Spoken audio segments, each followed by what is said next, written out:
the staged dissociation protocol is a very specific process where we take people through a hypnotic process, so an induction, a deepener, and then they go to their own cinema. Okay, but it's an unusual cinema in the sense that it has 3 different screens. And what we do is in this process, we are highlighting to the unconscious mind that there was a time before this phobia existed. Knowing that you're only born with 2 fears, and both of those fears can be unlearned, so you don't have to have that fear your whole life, means that there was a period that existed in your life before this phobia was a problem. Okay, so the screen on the left represents the screen of your past. Okay, a time that you can recall where this phobia didn't exist. And then the screen on the right of this 3-screened private empty cinema where you're there as a guest is a screen that shows you in the future, perhaps a year from now, having been free of the fear for a long period of time. And you know that because on that screen you're doing something that you could only possibly do if your fear was gone. And then the screen in the middle is essentially something that we use to rewire the process. Now, it's not the same approach that I use with the pattern interrupt, but it uses principles of the pattern interrupt process. We get you thinking about a recent time when you've experienced your phobia in such a way that actually you feel that you can do things differently. So we change the perspective, we change things like the direction, we even change the time sequence to change that pattern to put you in a situation where you feel that actually you are free of your fear. Now, this is an audio download, but I can do this face-to-face and then tailor the content with the individuals. But this is essentially a process where we access resources from the past, we access the blueprint, because if you think about it, a lot of people make plans for the future. So therefore, they know what the future looks like, but because it hasn't happened yet, it can only exist in their mind. Now, if you have a belief system that you have a phobia and you believe that you will have that phobia your entire life, if you want to make plans for the future and those plans collide with what your phobia is, then you tend to not make those plans or you find a workaround around them. Once, however, you have processed that your future is different, then you are able to make different choices about what you do in the future because the perception is that the fear is gone, which then becomes a self-fulfilling prophecy. So this is a protocol that is a hypnosis protocol but uses principles of NLP, and you can listen to this on the audio download version as many times as you want, and also with all kinds of different fears and phobias. It also can work with certain habits and things like that, things that you're doing that you no longer want to do anymore. So this is one of the things that I use in workshops. I use it one-on-one with clients, but it's also available as an audio download. And essentially, it breaks the pattern, anchors the resources of the past, and then gives you a blueprint of what the future looks like. So the parts therapy protocol is based on the concept that there is a part that was created at the point where the phobia was integrated into your unconscious mind. And there are many theories that say that the reason why you get these high levels of anxiety is because that part is trying to protect you in some way. Now, parts therapy have many applications, but it's essentially solving the problem of inner conflict. So before I talk through why parts therapy works and how it works, what I want you to do is to think of a time where you feel that something that you want to do is a struggle. Okay, now that might be losing weight, that might be achieving a particular goal or project, but if it feels like a struggle, it's probably because you're moving in different directions. And many of people have had the experience of making a New Year's resolution and they're feeling very motivated, they're focused, they're committed, they definitely want to do this thing.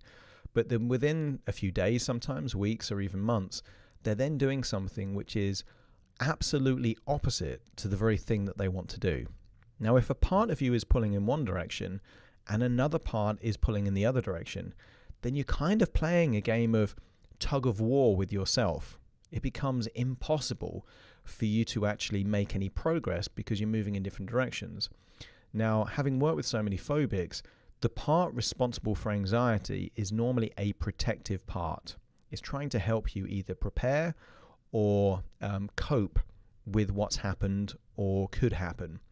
And the key goal of the parts therapy is to communicate with that part, elicit its positive intention, and then find a negotiated solution so they can still help, but in a way that doesn't create the kind of paralysis that comes in many cases from severe anxiety or phobias.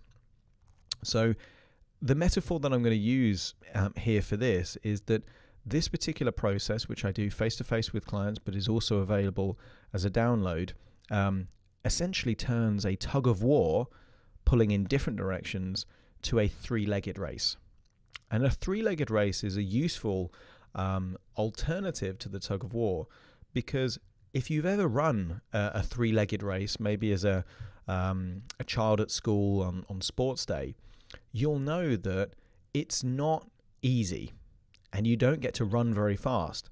But at least these two parts that were pulling in different directions are now moving in the same direction. So don't expect it to be perfect, but do expect to be able to make progress after listening or experiencing this particular form of therapy. So regression to the point of creation, what I like to call the point of inception. There was a point where your phobia didn't exist, okay? And if you have a phobia now, that's because there was a point before the phobia and there was a point after that phobia, and therefore there must have been a point of inception. Now, the point of inception could be a particular sensitizing event. Recently, for example, I heard a story of someone that had a fear of stickers. So stickers, particularly the stickers on fruit. So stickers on apples or bananas and things like that. And that's because as a child, the client could recall a time where sitting in a pushchair, a stranger raising money for charity, I think her mum donated for the charity, and then this stranger simply put a sticker on the child. She experienced that, but because it was unexpected and it was a strange person doing it, she was distressed at the point where she received this sticker. And ever since that point, she had this kind of irrational fear, to use her words, of stickers, anything sticky. She just kind of associated in the same way that Pavlov and the dogs associated the ringing of a bell with food. She then associated these stickers with something unpleasant, unwarranted, and stressful or distressing. So going back to the point of inception, but with the benefit of experience, because when you're 3, 4, 5 years old, you don't have a lot of wisdom. You don't have a lot of experience to frame that. And her reaction at that point, being a vulnerable child, had an element of logic to it. You know, crying if a stranger invades your personal space is a useful thing to do because it could attract the attention of someone that could help you. Keeping that fear or that feeling of discomfort whenever you see a sticker is no longer useful. So in this particular process, we use regression. Now, many people have heard this phrase regression in the framework of past life regression. This is not past life regression. This is not based on a premise that you've had hundreds of lives previously and you're going to go back to a time when you were a warrior or a princess. This is simply going back to a time in your own life, and you're going to go back to the time seeing yourself as if you're someone else, but seeing the point at which the phobia was created, and also looking at what that purpose of the phobia was serving from that point onwards, and then actually breaking the very point of inception so that when that ripples through time, your own timeline, it then reaches a point where if it had never have happened, then you would never experience these things. And the great thing about hypnosis and using certain NLP techniques that deal with time is that we can actually tackle the problem before it became a big issue in your life. And then we need to integrate that change in your present, but also your future, and also the past as well, from the point of when you go back from your past to your present day. And a metaphor is used, and that metaphor is almost like throwing a stone into a pond, for example.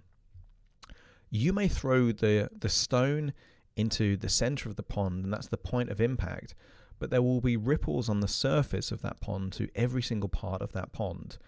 Now, when we make this change, and it's using a clinical hypnotherapy basis, you've then got the ability to experience the ripples through your own timeline, your own experiences, because then you would see events that caused anxiety from a different perspective. You would see it from, oh, that was strange, but I understand why that happened now. And you would also experience the ripples of time through your future.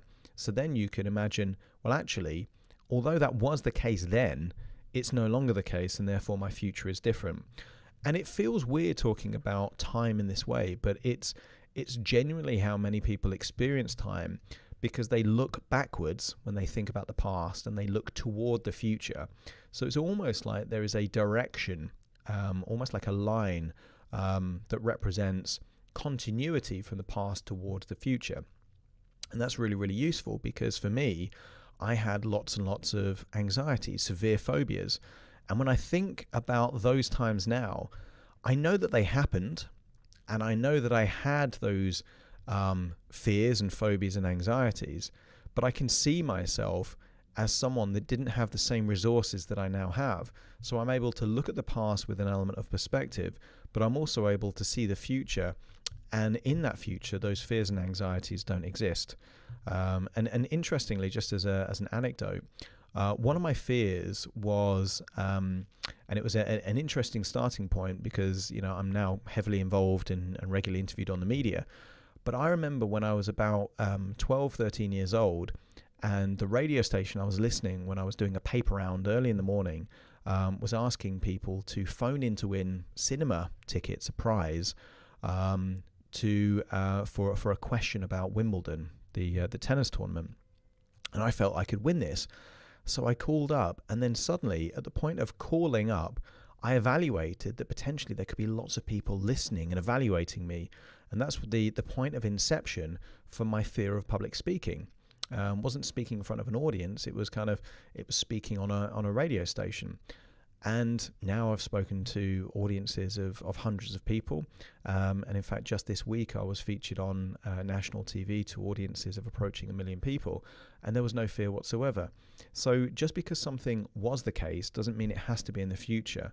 And this particular process, which I can do face-to-face or as a download, enables people to go back to the very point where that phobia, that fear, that anxiety was created, but that we make changes at that very point so that the past is perceived in a different way from your present, and also how you think about the future is very different, so that you're able to make choices from a position of courage and confidence rather than fear, anxiety, and avoidance.